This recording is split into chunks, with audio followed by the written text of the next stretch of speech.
Ce jeune gecko de Wahlberg a décidé de défier un Philotamnus natalensis.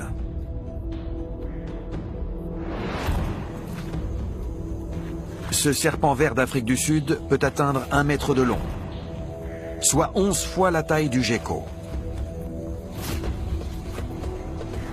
Le serpent compte bien le dévorer. Mais le gecko n'a pas l'intention d'être au menu d'un reptile dénué de pattes.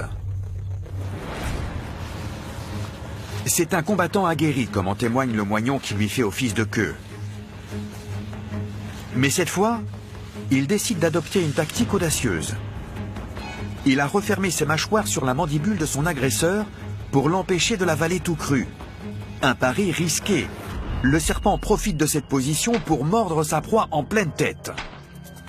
Son venin devrait provoquer une hémorragie qui sapera les forces du lézard et permettra au serpent de l'engloutir tout entier.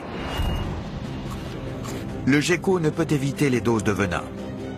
Mais il a une botte secrète. Il peut stopper l'afflux de sang vers ses plaies.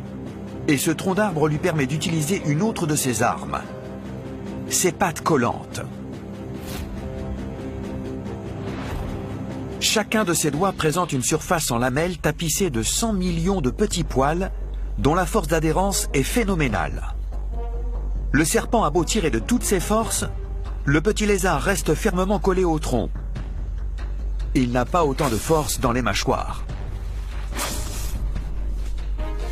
Il trouve encore une position dominante, mais les assauts répétés du serpent ont mis à mal sa capacité à contracter ses vaisseaux sanguins. Le serpent le mord à présent au niveau des flancs et de l'arrière-train. Mais sa proie reste insaisissable. La stratégie du gecko semble fonctionner à merveille. Il mord l'adversaire et tient bon.